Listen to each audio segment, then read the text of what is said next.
Please, first up is 911. Good evening. I have a personal resolution request to fill a budgeted emergency dispatcher position due to resignation. Again, it is budgeted originally caused by a retirement and then a resignation while someone was in training. I'll move it. Second. All in favor? Aye. Opposed?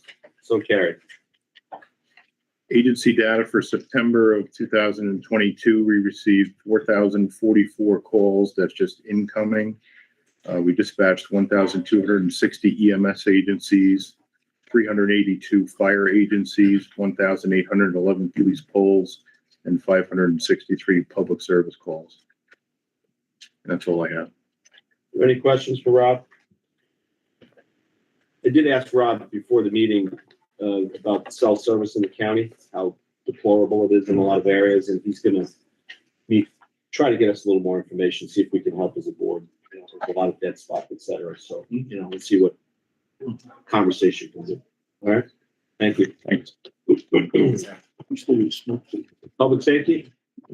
Oh, I'm sorry. Public defender. Thank you, Kelly. Good morning, public safety. 30 off. Hello, everyone.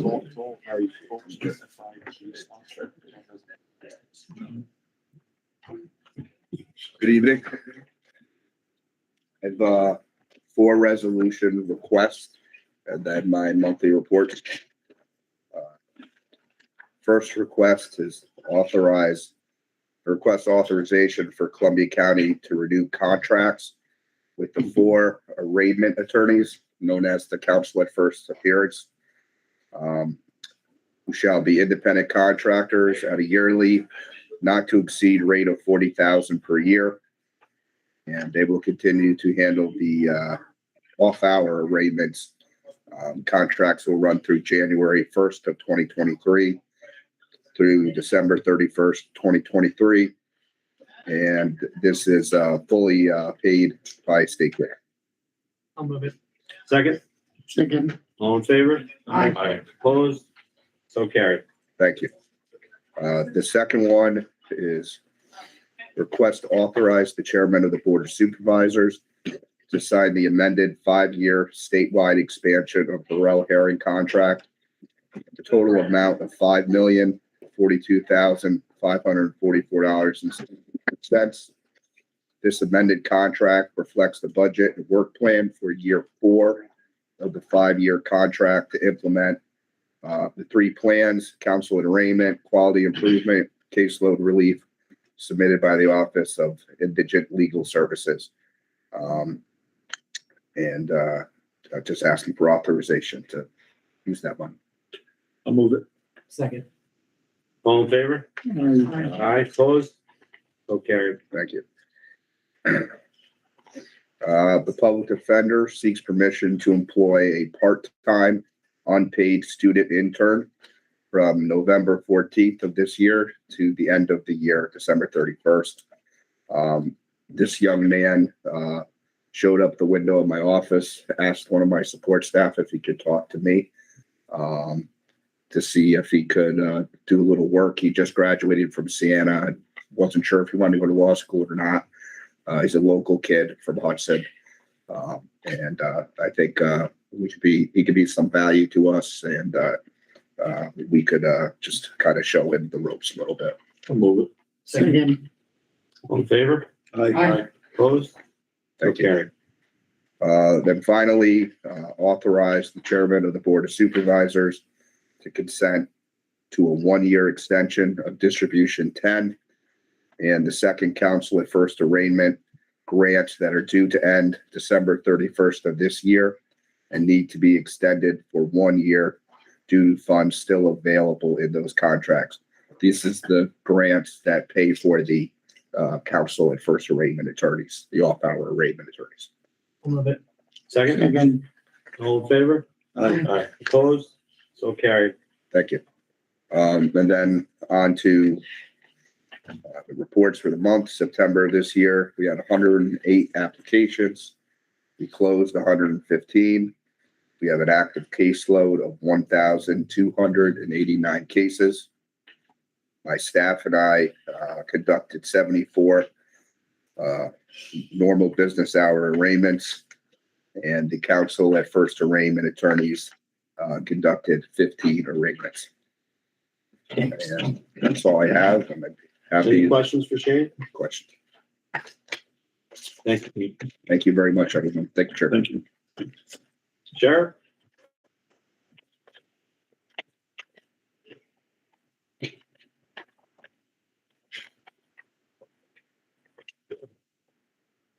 Afternoon, everyone. Good. 4 resolutions to present, and the jail data up until September this year. First will be the personal resolution, whereas our corporal didn't pass his probationary period, and we're looking to backfill that position of corporal in the facility. I'll move it. All in favor? Aye. Aye, opposed? So carried. Thank you. Second is to authorization for the sheriff's office to create and fill a full-time corrections officer's position. Move it. Second? Second.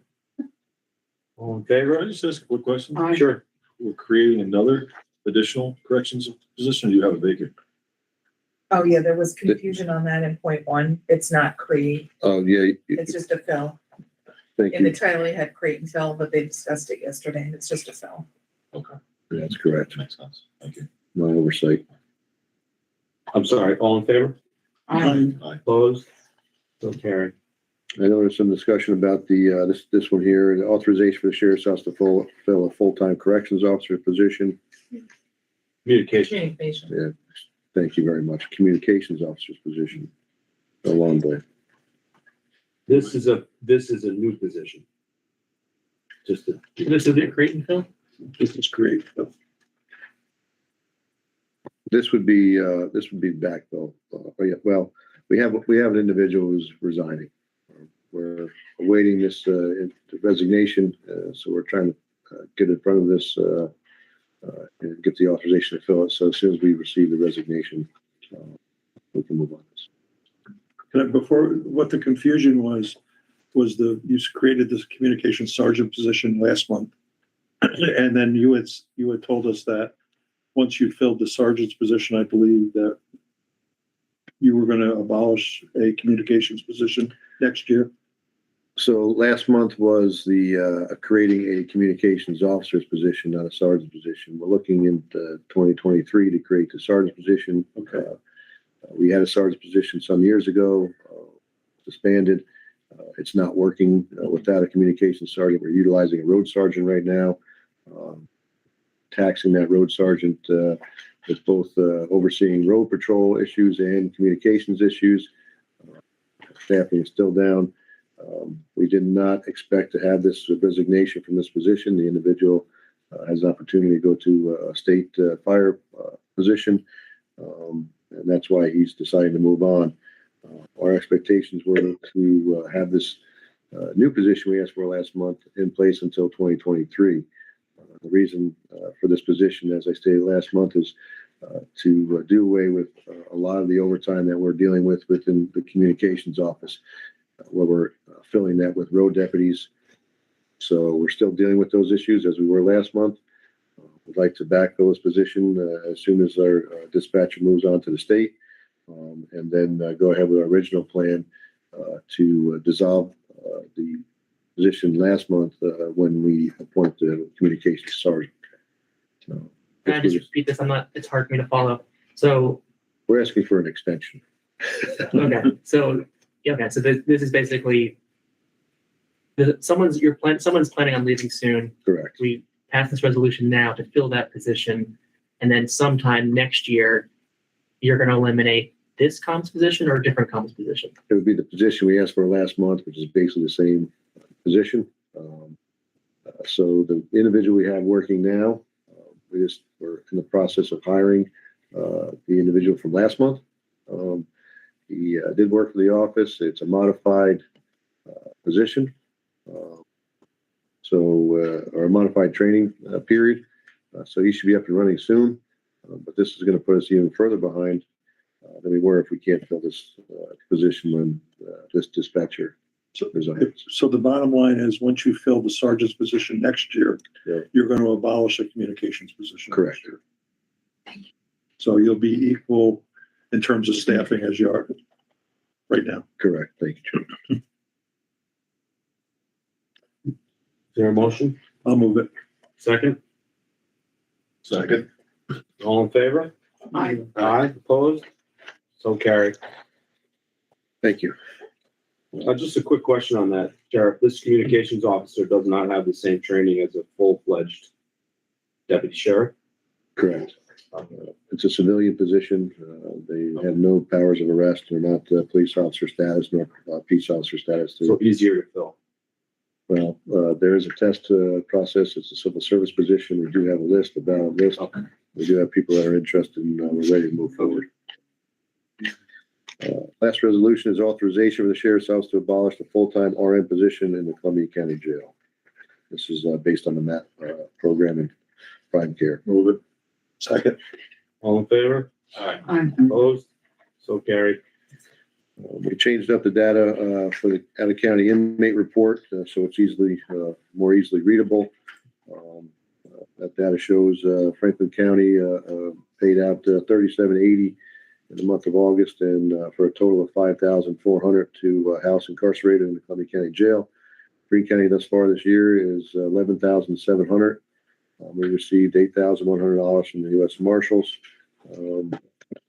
Totaling in September of $28,980. Year to date, $100,815.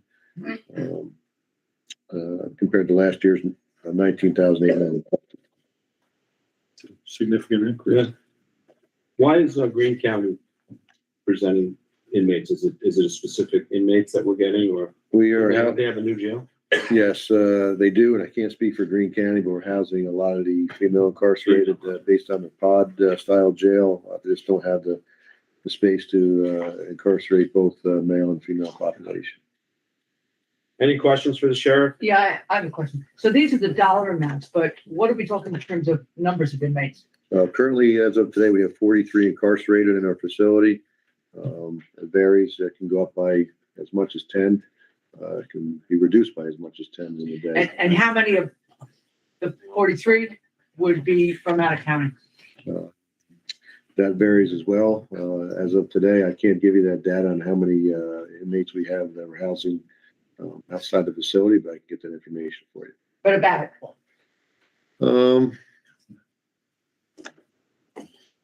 For sure, if you had that data, I'm looking at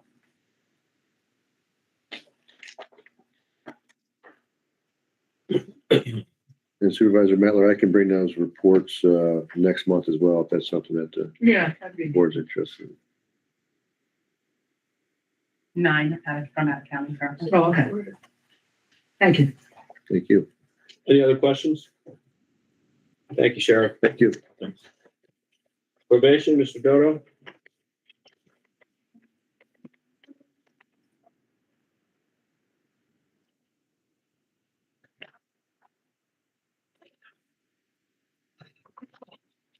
Good afternoon. Looking for authorization to accept a grant from New York State DCJS, that's Division of Criminal Justice Services, for county pretrial services in the amount of $106,321. And that's Second? Second. All in favor? Aye. Opposed? So carried. right. And asking to have authorization to convert a vacant budgeted probation assistant position to a paralegal position and fill it.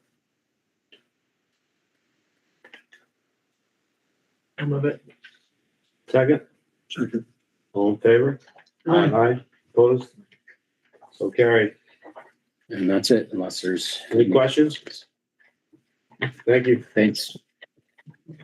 Fire?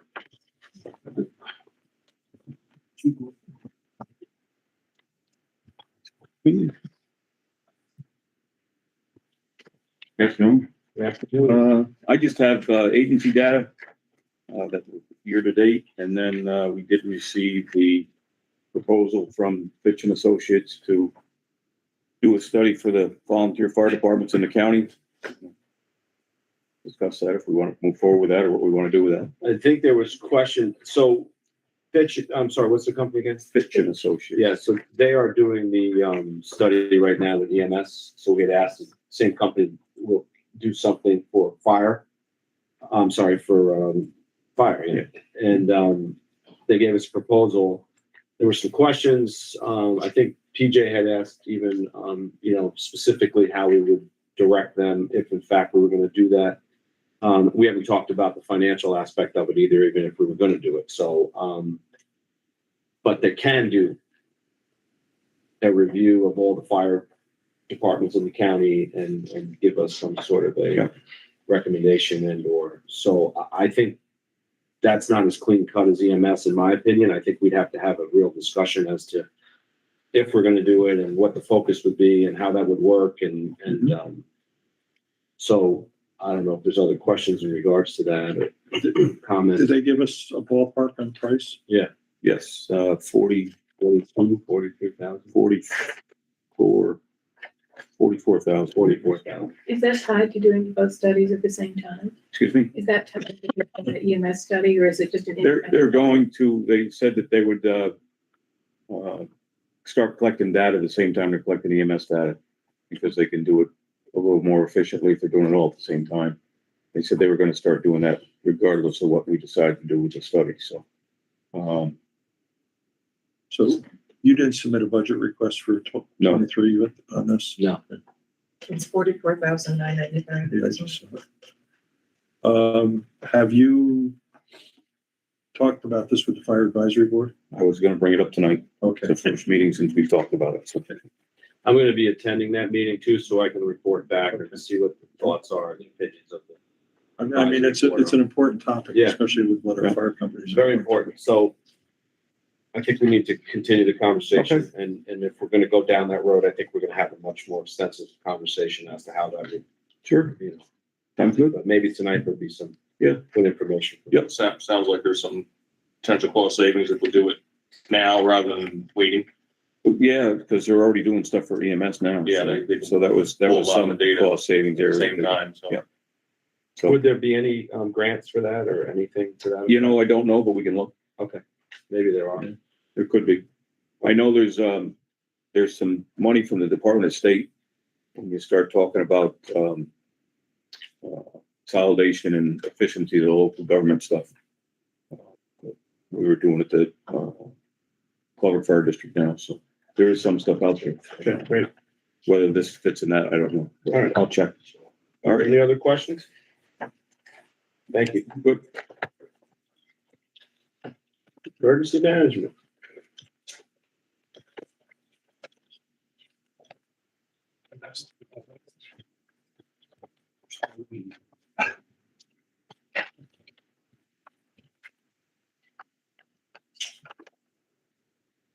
Thank you, Chairman. We have no resolutions this month.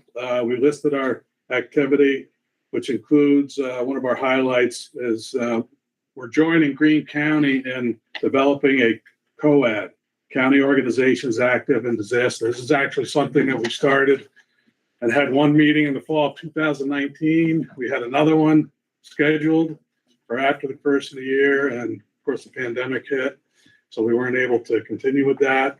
But this will be good because it brings many of the volunteer, and it doesn't even have to be volunteer, but a lot of the organizations under one umbrella to better manage their resources during a disaster. So you don't have one doing something here, one doing something there.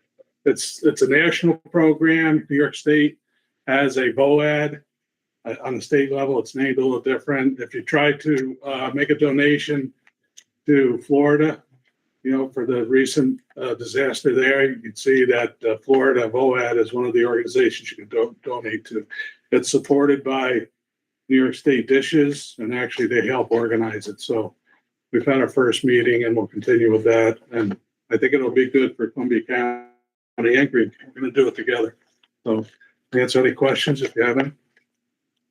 Any questions? Yeah, is there anything any new information on test kits or anything like that?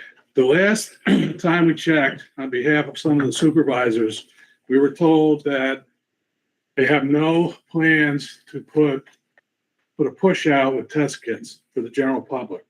The push is when they supply free test kits to be distributed to the general public.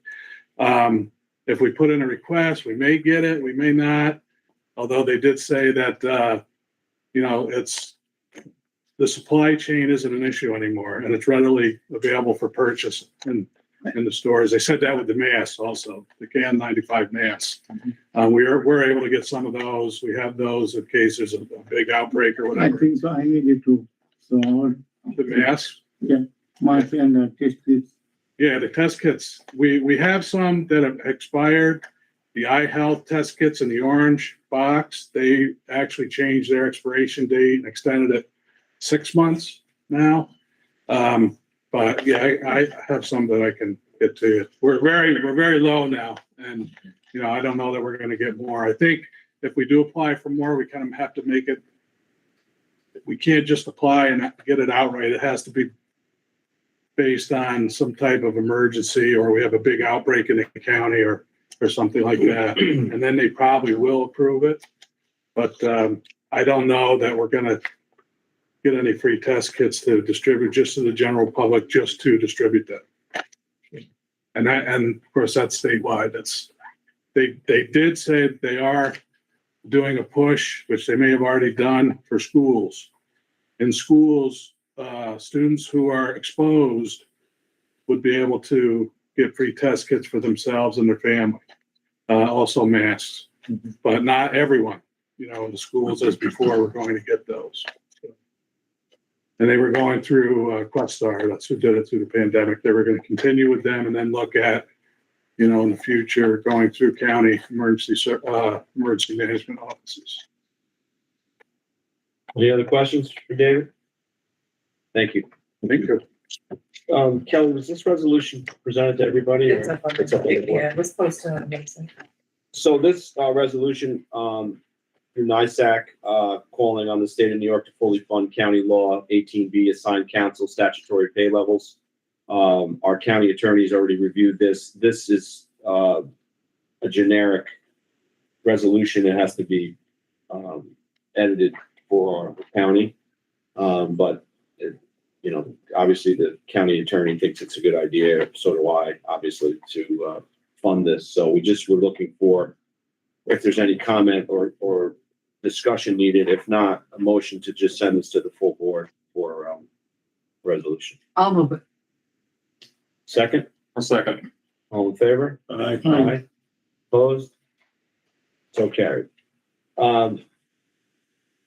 So Claire presented this clean slate bill to everybody here.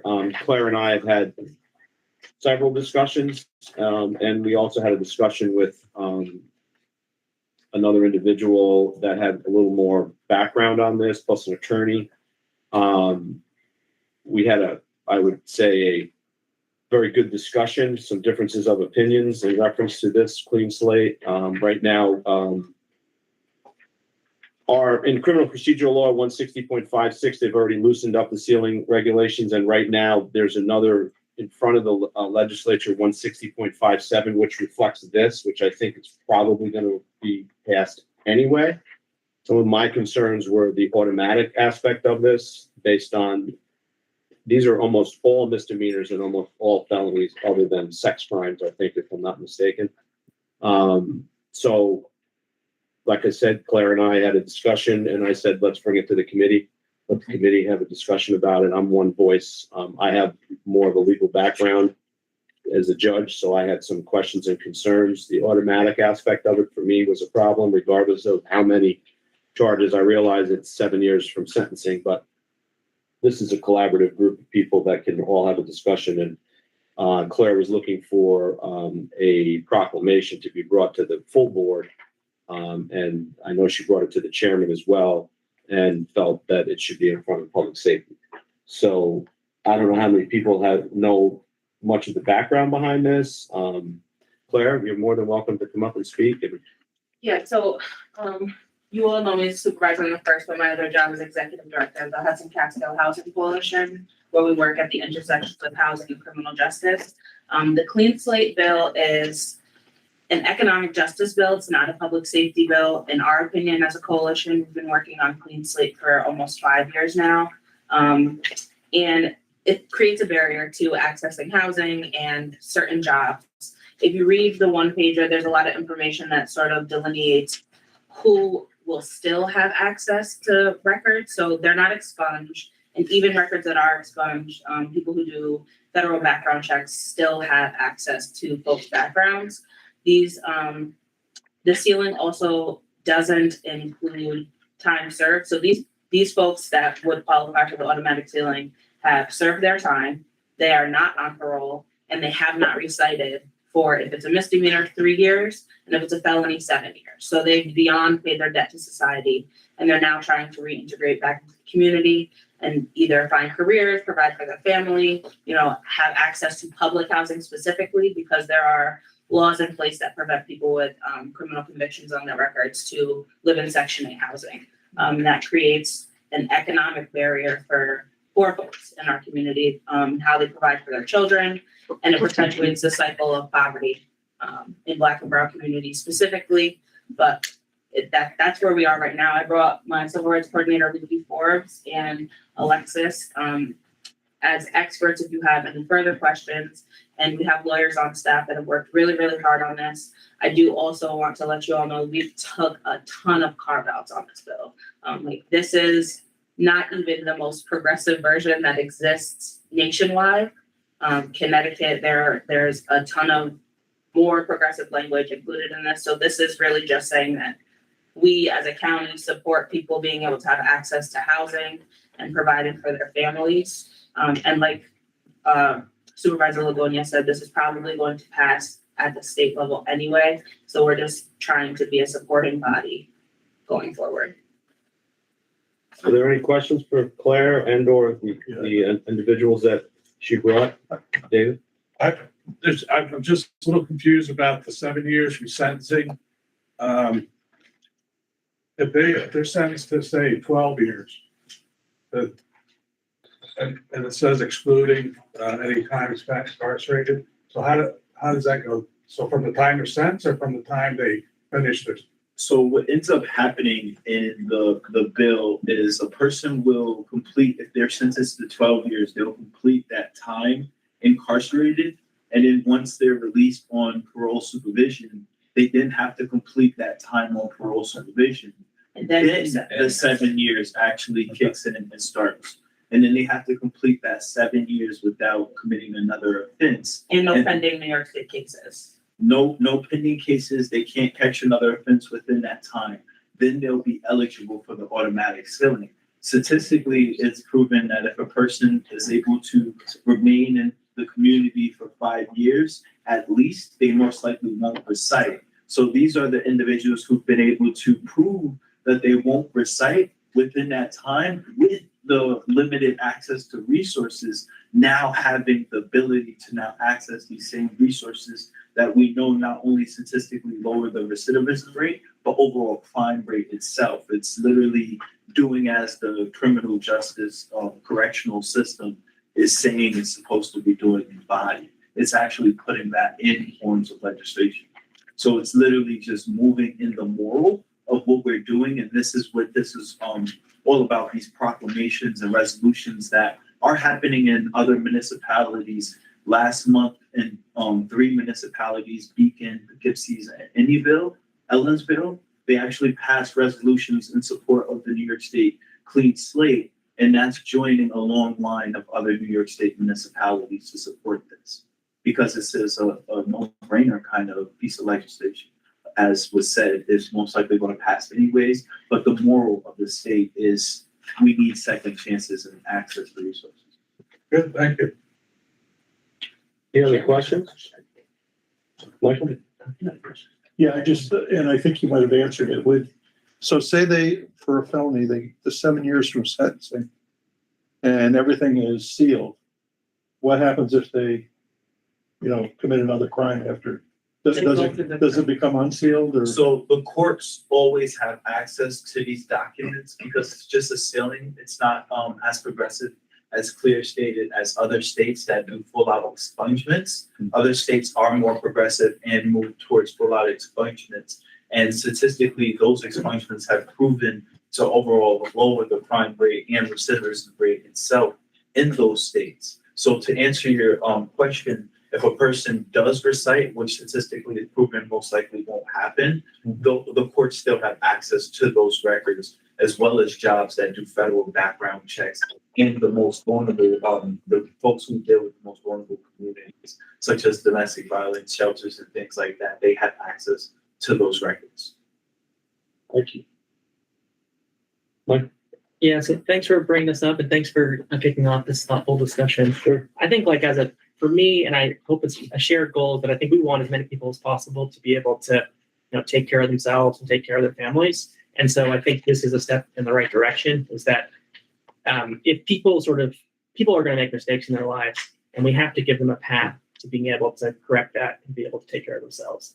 And so if they have done, as you're saying, many years past since their mistake, there has to be at some point where they have access to, to regular jobs and regular housing. And so education. And education. So like if we're putting sort of undue lifetime barriers on people, it's just that much harder for them to sort of like rejoin normal society and take care of themselves.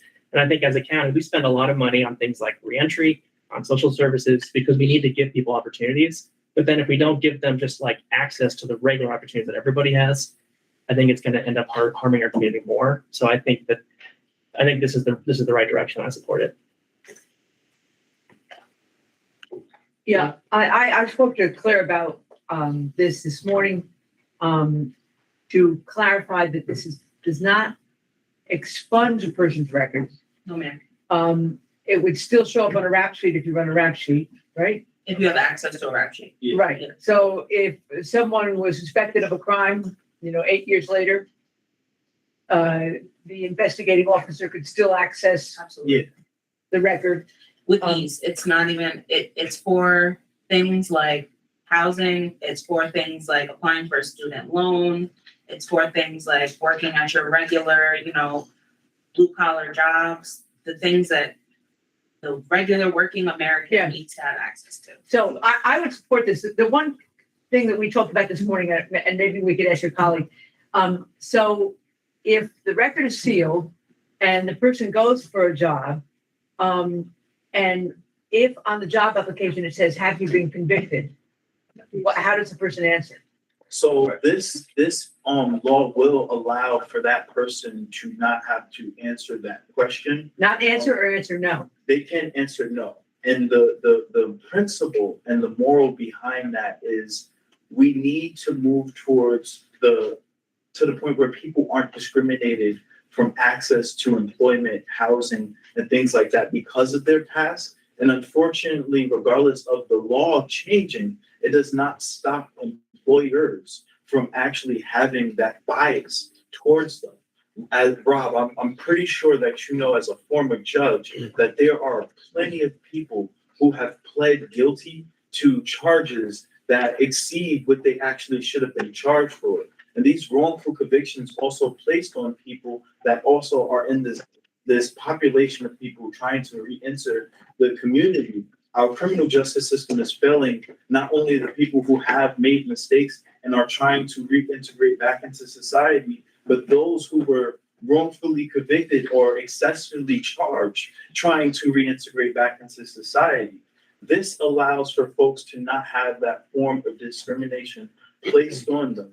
And it allows for organizations and companies to not disobey the moral and the principle of this law by still asking that question and still discriminating because of that question being asked. And also, I would just add that like organizations like ours, the Housing Coalition, there's a ton of organizations like ourselves that are lobbying on behalf of Clean Slate, trying to get support. And once it passes, we jump into implementation, which is an education time period. So it's an education for not only the people who will have access to Clean Slate, but employers who are interested in what this process means for them.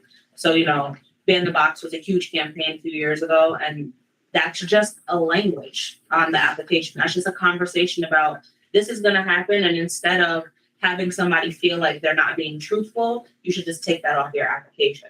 The places that, like I mentioned before, that are that employ with vulnerable populations obviously still have access to those things, so they're not affected by that. But places where somebody with a clean slate could apply should not ask that question, and that's on us to educate employers on this law coming through. Just for my position, I have an issue with the automatic aspect of it. That's where my issue is. And again, this is a group, so it's a democracy. But it's important to note that somebody that did 7 years in jail and then was on parole and or probation wasn't a mistake. It's rare that it's a one-off where somebody does one crime and they are convicted of a crime and do 7 years in jail. It's usually an accumulation of numerous charges and or convictions. So that's where I look at this and say, maybe it was a one-off. Maybe somebody did plead, as you said, that does happen because people want to be done with the case, but in local courts, they're not getting sentenced to 7 years. So that wouldn't have been something that went to me. The 7 years is not the sentence. So the 7 years is like I'm sorry, after yeah, they've completed their time. right, but so they've in a done the local right court, they thing wouldn't for be, 7 years. correct. They wouldn't have gone to jail in local court for felony, so that would be county court, but even in a misdemeanor, before somebody goes to jail in today's world, it takes quite a few charges before somebody's convicted again and again and again, and then finally goes to jail for a lengthy period of time, especially on a felony charge. So that's, again, just my perspective on it. I would offer statistics. Why is that? Why would you, this is a collaborative discussion and I'm entitled to an opinion just the same as you are. So to state something like that in a public forum, that's bullshit, I find that offensive. I apologize, but I just find it outrageous that you can say those kinds of things when in reality, this is what many people suffer from in a community that maybe you haven't dealt with. But I find it outrageous that you dismiss this as not possible. I don't dismiss it as not possible. For me, it could be tweaked a little more. That's all. Again, it's my opinion, which I'm entitled to, And I hear just your as everybody else concerns. I is. would also. And that's why I said bring it to public safety and I appreciate everybody your here. And if the consensus of the group is to do that, I'm completely behind that. But go ahead. Because I understand you are entitled to your opinion. And to speak to the body, it is important that, to answer your question, this generational cycle of people reciting is because of the barrier itself. By us creating this barrier is forcing this system of reciting. And it's a generational thing. Because when we limit people's access to housing, education, and jobs, that is the same things that we know statistically reduce the recidivism rate. And if we are limiting folks access to that, it also limits their children access to that. We know that a child born in poverty, a child born with a parent who has a criminal background, most likely develops a criminal background based off of statistic, actual numbers, and moving towards actual evidence-based practices. We know that clean slate and forms of expungement actually helps reduce the same issue that you are bringing up. So to answer your question, clean slate is the solution for that. And that is based off of evidence and statistic and the same statistics that you are pulling from as well. And also, I want to be clear that it sounds like we're using examples of like the most extreme cases to think about this bill. And there are people that would qualify for this who may not have done lengthy sentences, but perpetually it shows up every time that they're trying to gain access. And those should be the first people on your mind. Those are people that all of us know that made a mistake, got the charge, served their time, came back, and are still facing the barriers. And before jumping to the extreme cases, I think we should think of the everyday person that went through something like this and that is having these difficulties. Because something like clean slate, there may be things that need to be tweaked, but that's for the state to figure out. And I think that if morally we share the overall goal of clean slate, that we can pass a proclamation to say that we support where it's going. And just like some of the other conversations that we've had recently, there's room for more discussion on it. You know, somebody who is directly working on this issue and you have friends in law enforcement, you are in law enforcement, that can have this conversation together collectively in a different way than it's been done in the past. And I open the doors for those kinds of conversations because I think that's the only way that we get to a place where we all can coexist and sort of have say in how our government looks and works. And that's why I'm asking for a proclamation out of the course of my. So just to play devil's advocate, in fact, if this law passes, it will benefit both a first-time offender who made a mistake and also someone who had other previous and/or very serious crimes, and will also, so it does benefit everyone. So It to be benefits fair, everybody that fits the it does criteria, but benefit again, everyone. So- when you think about 7 years of your life and how much growth you may have had throughout that 7-year period of your life, it's amazing to think about the things that you may have done from point A to point Well, B. sure, and so I just want to make that point, though. It does benefit everybody across the board, not just the most sympathetic, but also the least sympathetic person. I can also say that I have to say this in all candor. So I thought I was a good defense attorney, but I can tell you for sure, a lot of my clients, it was the first time offense, first arrest, and some of them are still in state prison. So, so sometimes, people, depending on the crime, depending on the circumstances, it might even be a first time. It might even have been a mistake, or it might have been something for which we can never forgive, lands in jail. That's my point was exactly that I'm fine with all of the, the extreme case is the only issue that I have. Yeah, So and- I'm fine with the one-offs, and I believe they should be sealed. I just don't like the whole Yes. automatic. And Also, we're I not think, judge and I and think jury. that there are some We are issues. legislators. I think there are some issues like, how do you answer on a job application if in fact you've been convicted, but you're saying you haven't been convicted, and then later on they do run your record, and then they come back to you, and now, well, okay, you're forgiven for the conviction, but now you lied to us. And No. so what I'm saying, can I just finish?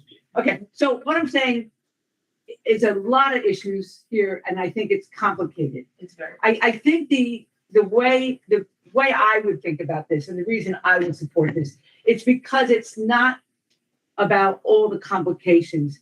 This is really about anti-poverty and economic justice and labor equity. It's not about criminal justice. It's not about forgiving somebody, and it's not about choosing between the guy who made a mistake or the guy who was evil. It's simply saying that after 7 years, so the time doesn't even begin to run. The 7 years doesn't even begin to run until the guy walks out of a state And prison has and finished then parole. gets off parole. Finally, the time begins to run. And if he can maintain 7 years of abstinence from crime, then we're saying, let's try to give that guy a clean slate. So it's a matter of justice, and really it's a matter of economic justice. So for that reason, I would wholeheartedly support this.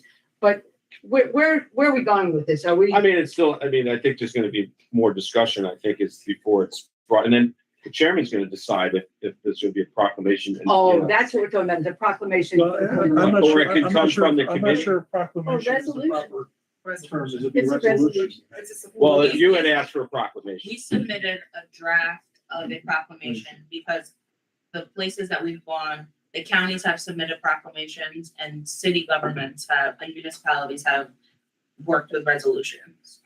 We've got neighboring counties that have. My question is, how much time do we really have to spend on this? This is basically a feel-good resolution or a proclamation. It's probably 99% sure to pass in the state.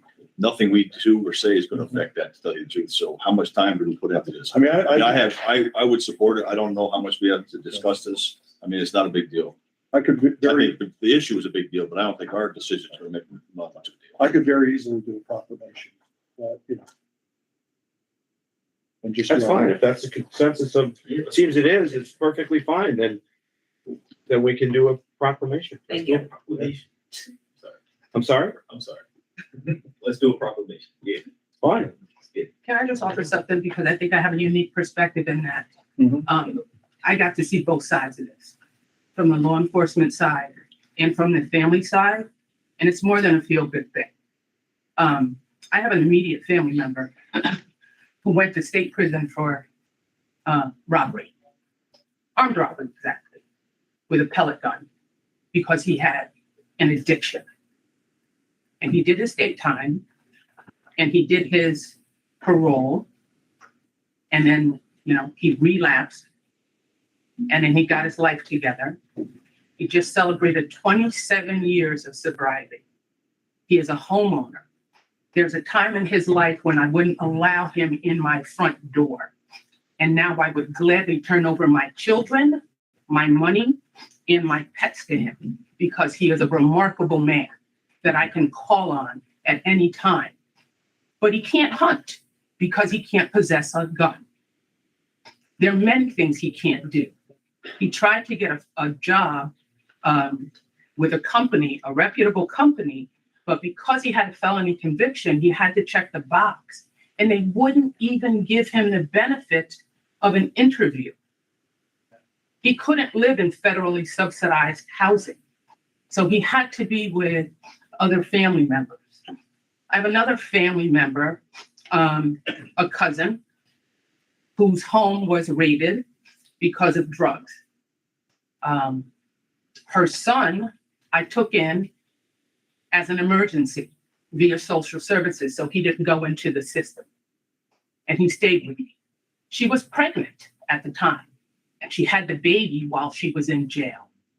The father, who went to state prison for drug sales, did his time, came out, and is raising 2 children by himself, working, getting his life together. He personally is one of the people who is championing this movement because he realizes, being personally affected, how important this is.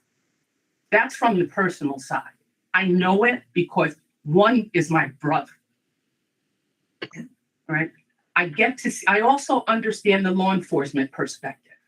And I ask the question, do I want somebody with financial crimes working at a bank? Absolutely not.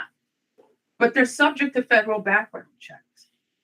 Do I want someone who's convicted of homicide working in some place where they're going to get tweaked and where the stress is really high?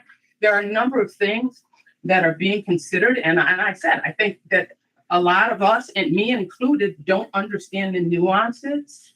And we need a whole lot more information that goes along with it. But I also understand how vitally important this is. My stepson couldn't get a job at Burger King because he had to check the box. The only local place that would hire him at the time was Price Chopper. Only place.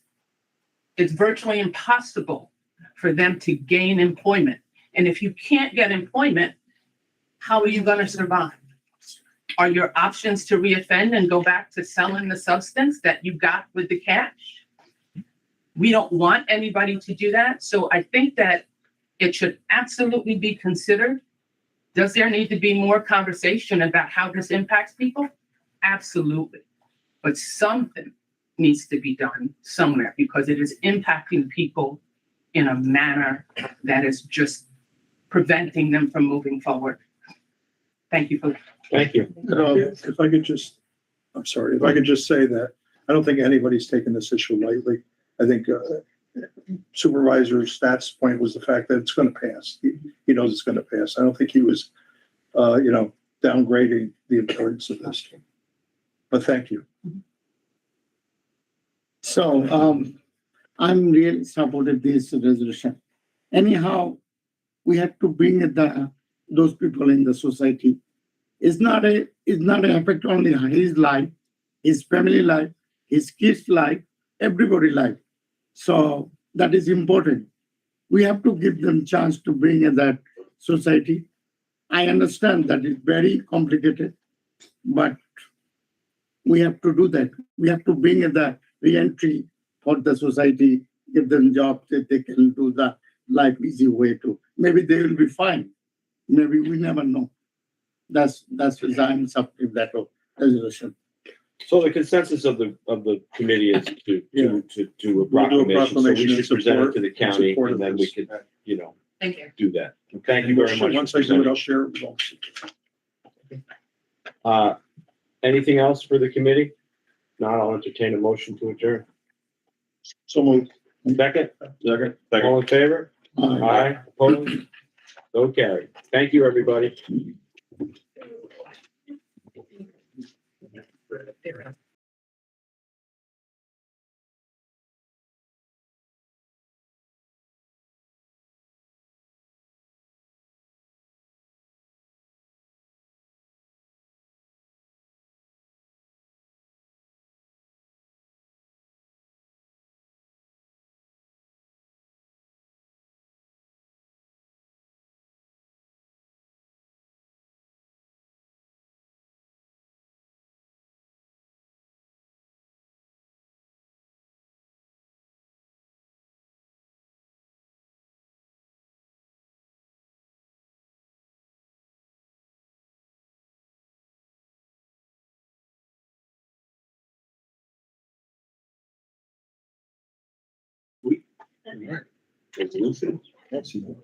Evening. We're requesting to fill a computer services specialist. An individual that was in that title was promoted, so I'd like to Move it. Second. All in favor? Aye. Oh, very. You know, in future, you can put in any backfills created, Yes. so that you don't have to come and keep filling the backfills. I'll switch back, but I might be back. Yes. Thank you. Thank you. That was good seeing you anyway, Chris. Yeah. Thank you. Yep. Michael, you are up next. We'll be here all night. We got time, we got time. I That promise was it's even short. fun on camera. I promise it's brief. Good evening, everyone, but the chairman. Okay. Oh, yeah, that's right. Hello. Oh, I'm sorry. Contract multi, every year I have to come with these. We get our rate sheets that come to the county in reference to our Medicare Advantage plans, which we offer to our county retirees. Currently Blue Shield, Capital District, MVP, and United Healthcare. So this allows for us to bring the rate sheet when we get it to the chairman to be able to sign. Any questions? Oh, Go ahead. No, mine was moving. I was gonna move it. I'll second. I'll second. All in favor? You are moving. Aye. Next. Okay, second, same exact thing. Every year we respectfully ask to enter into a contract. Delta Dental and Emblem Health give our vision and dental plans for Move it. Columbia County employees. Second. All in favor? Aye. Oh, carried. Okay, this one too. This is in reference to today we had our health insurance committee meeting, which is going to be making the recommendation to the Columbia County Board of Supervisors for the premium equivalence, which is what we charge to our employees. So the numbers are not in there, but I'd be more than happy to supply those if we just had them this afternoon. Okay, so our family premium will be going up to, it is now currently $785.56. It will be going to $824.83. Our individual plus one is $1,577.34, and that will be going up to $1,656.20. And family of $2,207.18 would be going up to $2,317.53. These are the recommendations based on our trend with all of our insurance and our prescription provided information that came to our office and was shared with our health insurance committee. It represents a 5% bonus, a 5% increase, of those costs. Trends currently, if we were not self-insured, if we were still privately insured, they're going in the midst of 10 to 20%. Make a motion. Move it. Second. All in favor? Aye. Oh, carried. Thank you very much. Thank I you. think that's it, right? Yeah. You're not leaving, are you? I don't have to. Yeah, don't leave. I'd like to see you. Absolutely. For a second. Absolutely. Wait, I have to sit with that. Well, that's next up, Mr. Watson. I'm in. Yes, you are. All right. You must not be going into executive session, right? No, we're not. Please to help her. You never know. This- I know. I didn't see the revised agenda, but what I have here in front of me is We have one resolution request for extension of the Westlaw research contract. It's a renewal from a couple of years ago. I believe you've all seen that.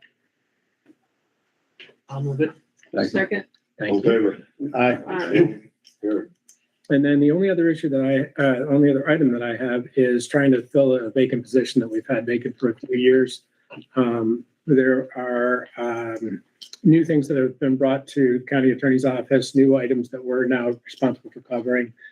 Things have really ramped back up after COVID, and we've got this new, it's called an extreme risk protection order, which means that we have to go to court anytime that somebody reports a threatening comment to themselves or somebody else. It's kind of like a PINS type thing but it's for adults. So we need the staffing to be increased back to what it was before COVID. And the money is in the budget. It's been there. So for 10 months. It's a part-time position. Oh, I'll move Yeah. it. I love it. Second. All in favor? Aye. Opposed? Carried. How frequently does that kind of thing occur? We had the one time we had last week and the week before. For last year? Yeah, it's brand new. It's a brand new agenda based upon the most recent gun legislation, and it's kind of all consuming. I think we're trying to figure out how we're going to handle it, what we're going to be doing with it, and it's not just for us; it's the sheriff's office as well. And is there any kind of an update on foreclosures? Yes, we are. Our employee who has been working on the foreclosures had her surgery 2 weeks ago, maybe, and she's expected back November. So I have been moving things as quickly as I could as far as search work, and hopefully, with her back, we'll be able to ramp those up pretty quickly.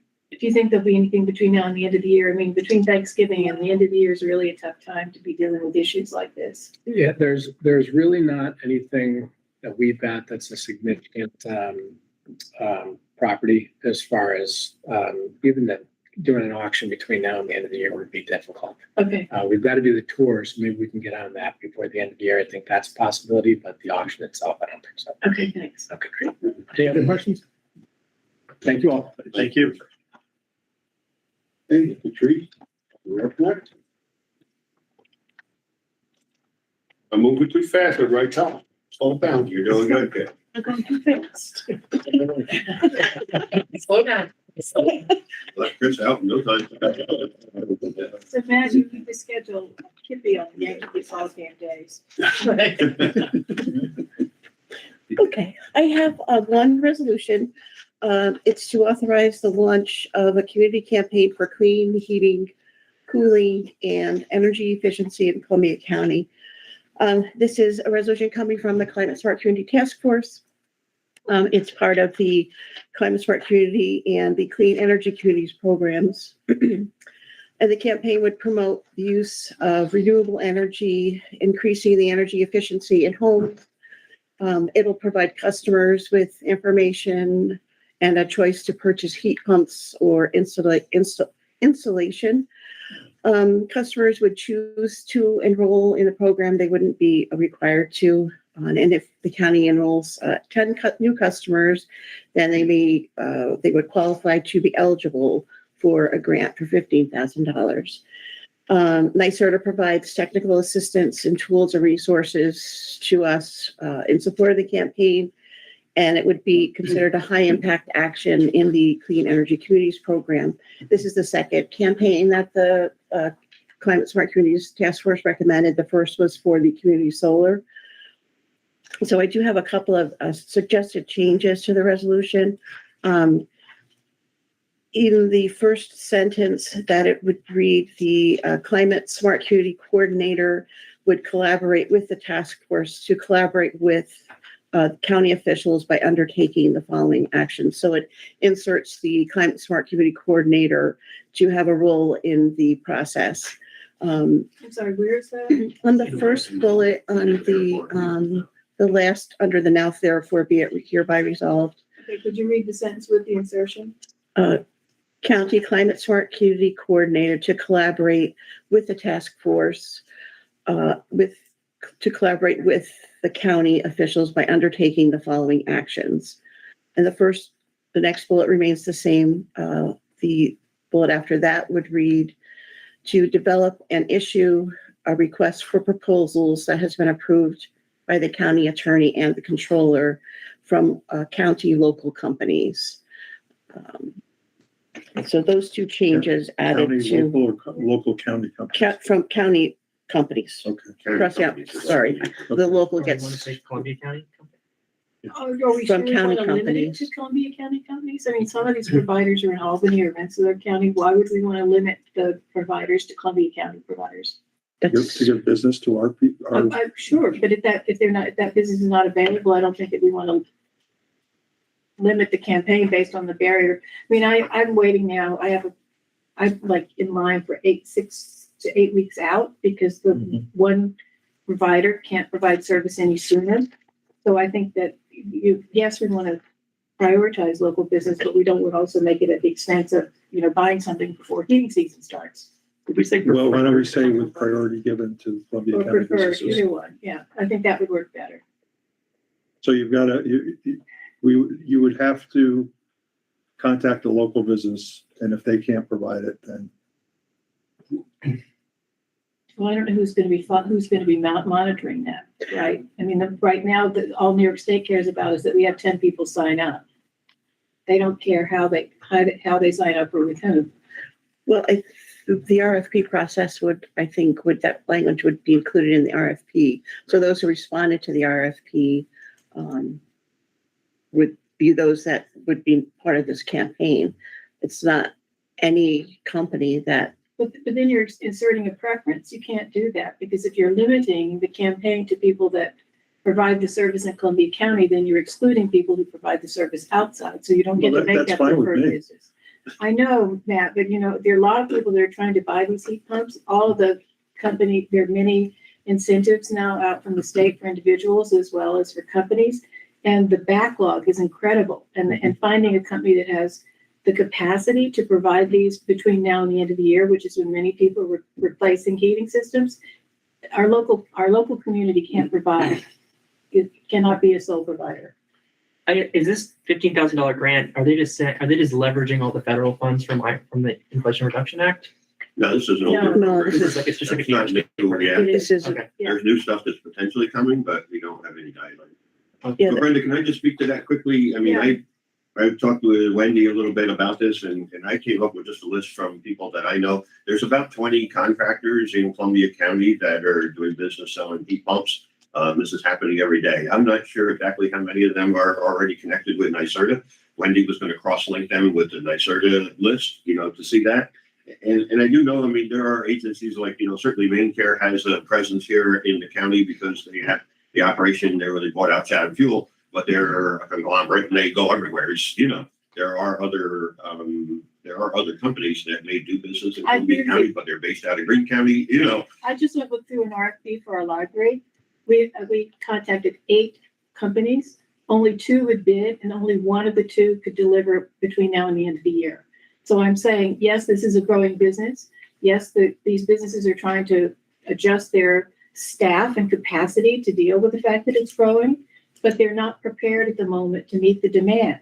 So I think it doesn't make sense for us to limit access to contractors. What we want people to do is to put these units in their homes. But we do have to find some way of I talked to 8 companies, Ron. prioritizing Columbia County. If we're going to use Columbia County, resources to promote a business, shouldn't it be a business from Columbia County or certainly that does business here in Columbia County? I'm not sure how. I think that we can do that through marketing materials. We can say these are the list of vendors in Columbia County that provide these services. And we don't have to provide vendors that are outside the county. There are ways to promote it without limiting access through the resolution. We're not limiting access. Yes, We're we limiting are. the promotion of the people can still go to. So if you want to deal with a company from Albany and they're a NYSERDA based company and you can get the incentive, that's fine. We're just not using our money to promote them. But so, one of the things we're talking about doing this RFP, we don't have a sample RFP yet today. I talked to Wendy just this morning, asked her to reach out to Tara and get some type of a sample. I think that we can agree to move towards that, but we don't have that RFP, so we don't know some of these languages. The difference between what you're saying and what I'm saying is your information is anecdotal, mine is specific. So I think that we need to this is not about marketing Columbia County businesses. We're not in economic development. This is about approving a resolution that allows this campaign to move forward. And I think we wanted But what to, is the campaign? I think we want to install heat pumps. And I think what we don't want to do is to put a barrier in front of people by saying you can only deal with a Columbia County business. And if it's an RFP that limits it to the people that can return proposals reside in or work in Columbia County, they were creating this barrier, and it doesn't become preferential treatment. It doesn't mean that we prefer you to try Columbia County, and if you can't find a Columbia County person, you can go elsewhere. What we've done is we've said these are the people that meet the conditions of the RFP. Well, I guess, can we issue an RFP where part of the grading criteria is, are you it's an advantage if you are based in Columbia County and or have Columbia County workers. And that's like part of the grading criteria. It's not the only piece, but if all things being equal, I would certainly be preferential. I don't know legally what we're allowed to do, but it seems like, and also I don't know what bids we get back. So I could see that there would be situations where, maybe there was some company that had the capacity that was much cheaper, that was not in Columbia County, and that might be advantageous. But all things being equal, it certainly would be better to go to Columbia County. So can we give some direction like preferential or priority? And we're vague in the resolution. And the RFP might be vague too, but then ultimately when we get the bids back, we could then make that functioning, working with the county attorney. I mean, I'd be happy with that, but I also think that what we discussed in committee is not reflected here. This says evaluate competing proposals and select the company. We talked about multiple choices in the task force, not one company, because we said that there's a value for people to have a choice, both in terms of price and in terms of availability. So I think this should. That was wording that came out of the committee, really. I didn't change any of that. We said companies. I do agree that there's probably going to be multiple ones, unlike the solar thing where there was very limited people that could participate. I mean, my point is there are heat pumps being sold every day, in Columbia County by Columbia County dealers, and I'm trying to capture that, So we want to capture that and take credit for it and get our $15,000 rebate is what we want. I think the task force, what you're talking about didn't even surface in the task force. Promoting local businesses, we didn't see this as a way to promote local businesses. You're just promoting the concept of heat pumps. Yes, Right, absolutely. yeah, I agree. And let the market determine That's where fine. people buy their heat pumps. And yes, but I don't disagree. I think it'd be great if we could. This is a byproduct. So I thought that we were similar structured when I read through this, and pardon me if I missed the last Climate Smart meeting when you talked about this, but I looked at the requirements, and the requirements were very similar to the solar campaign where, we were looking to recommend a specific, vendor, if you would.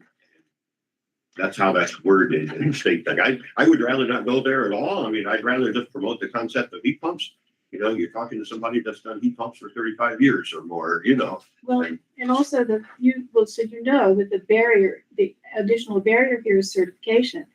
In order to qualify for the NYSERDA dollars, both as a consumer and also for this program, it has to be a certified installation. Right. And there's a very, just like plumbers and electricians, there's a huge shortage of certified installers. Right. So again, I think we don't want to put any barriers in front of people to buy a heat pump. They want to buy a heat pump from whomever they want to buy it, and they want to get the incentive dollars, let them get it.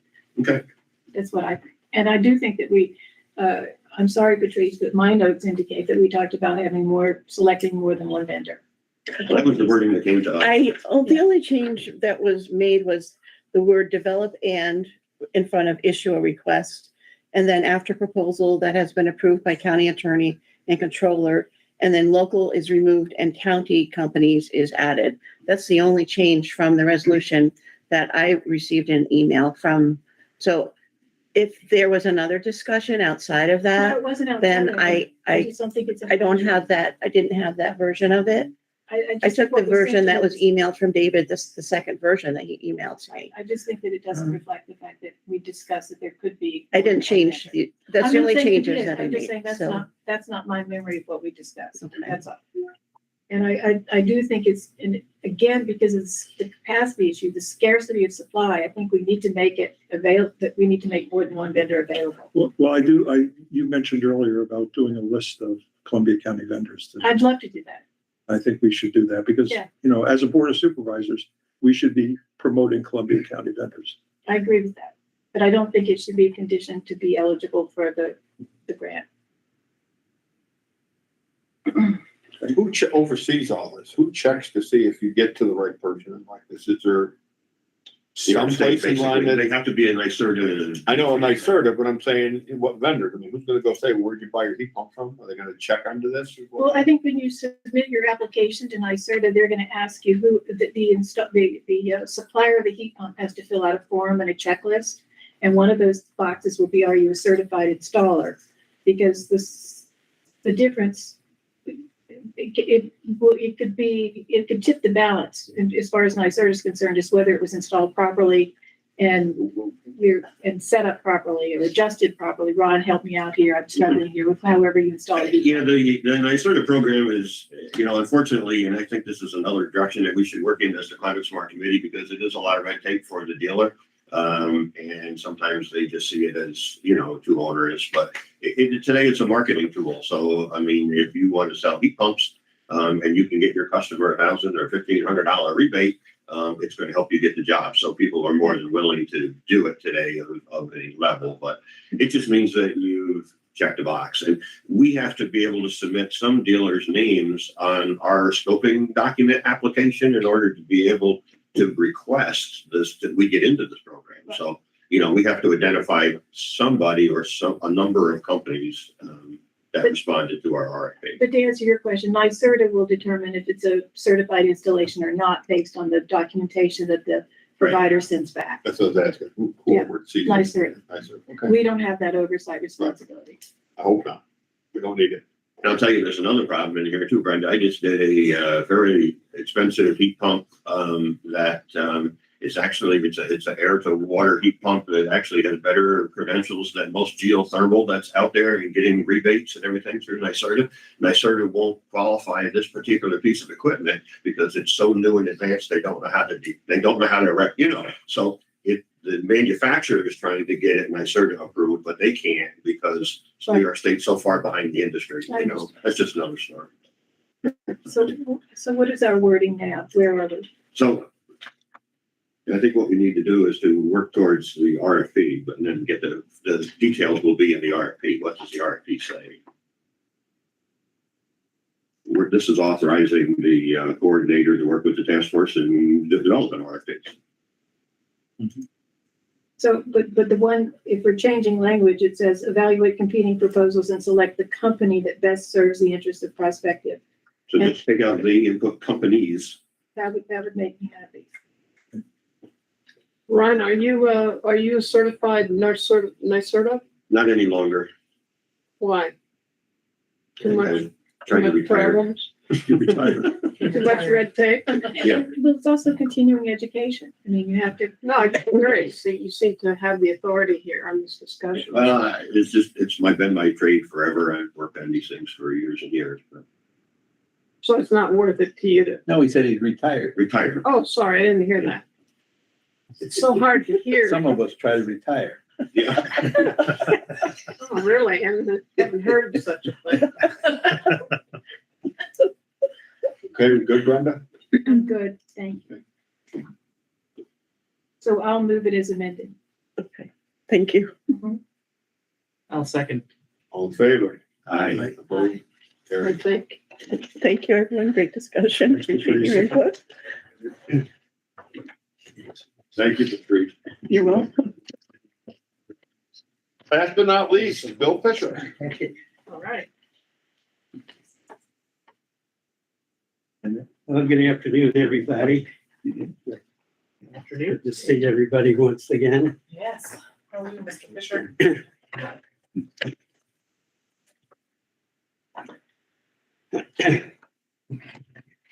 I think number one, the fair housing calls that I've received is pretty much self-explanatory. There's a pretty good variety of them, and I do try to get back to people within the same day or at least within the next day, because I know a lot of them are suffering from anxiety when it comes to evictions or not getting lease renewals and things of that nature. So, we do try to get back to them right away. And if I feel there's a local, state, or federal agency that can help them out, I do refer them to them as well. The Emergency Rental Assistance Program, that's administered through the Office of Temporary Disability and Assistance, the OTDA. I have some numbers as of their October 4th report. The applications to date from Columbia County number 407, and 300 of these would probably qualify for prospective rent. Now, what prospective rent means is that if a household is paying 30% or more of their gross monthly income for rent, they can get an additional 3 months over and above the 12 months arrears. One of the problems now, of course, is that, since March of 2020, when the state declared the emergency, the pandemic, we're a lot more than 12 months in arrears on some people.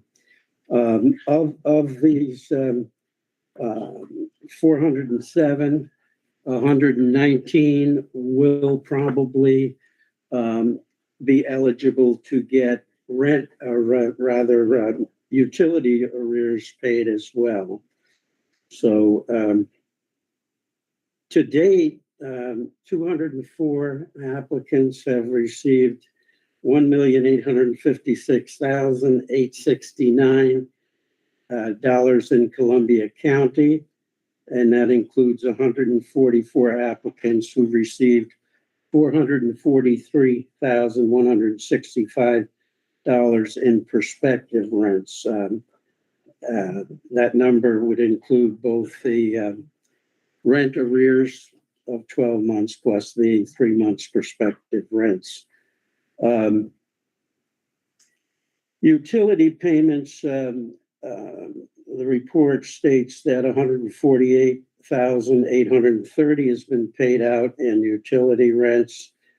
And the OTDA was pleased to report that they are now processing applications through August 31st of this year. When the governor first appropriated the money for this program, they felt they could only go through March 31st and possibly start into the next quarter, but they are now able to go through August 31st. Some of the reason is that if the landlords don't provide their information on an application, the application will only be held for 180 days. So any provisional commitments will go back into the pot to be redistributed among others. So that's good news that applications through August 31st of this year are now being processed. So there's a couple of other rental programs that the STEP program, which is through the Columbia or Greene County Association, they will provide their program. The STEP program will provide 6 months arrears, and also will give 2 additional months plus a third month at 70%. Now, the importance of this STEP program really is that under the ERAP program, which is administered to the OTDA, Section 8 tenants or public housing tenants are not eligible to receive ERAP help until after all the other applications are processed. But under this program, through the Community Action Group of Greene County, anyone who has a 30% ratio of income, gross income to AMI, the area median income, can qualify for this program. So that does help Section 8 tenants plus public housing tenants at this particular point in time. St. Catherine's Center for Children, they had the Emergency Solution Grant Program. I understand they've been refunded. They did, I think, run out of money. Their program was set up to help households with income of 50% of the area median income. Trying to get more information on that to see how that program is going. So it's important that we can help those people who are not eligible for the ERAP through these other programs. Community outreach, we've had some press releases. I try to get those out as needed, letters to the editor when rules change and so forth. So we try to do that. And of course, we have our county fair housing website, which we update periodically. Upcoming events, we're hoping to have our landlord tenants rights forum again. This is a forum where we invite a panel of speakers that are familiar with just about everything that a tenant and a landlord need to know. We're hoping to have that on March 29th of 2023. And that we would like to have that take place at the Hudson Library, but not the Hudson Library, but the Hudson High School Library. We did schedule that last year for the forum, but unfortunately, we had to they canceled us out because of the pandemic. But we're working on that. The Fair Housing Poster Contest, we've got that scheduled for April 26, 2023. Now that sounds like a long ways off, but when you're trying to get in touch with all the teachers of all the school districts and the homeschoolers and the other, private schools and so forth, it takes time to do that and follow-ups, so we'll be busy doing that. That's well underway. I have a committee of 4 people on our housing advisory board that are working on that. So we're busy. So Any questions for Bill? Okay, thank you, sir. Appreciate the report. Thank you. Have a good evening. Thank you. Anything else you want to talk about? Any motion to adjourn? Brenda? Second. All in favor? Aye. Goodbye.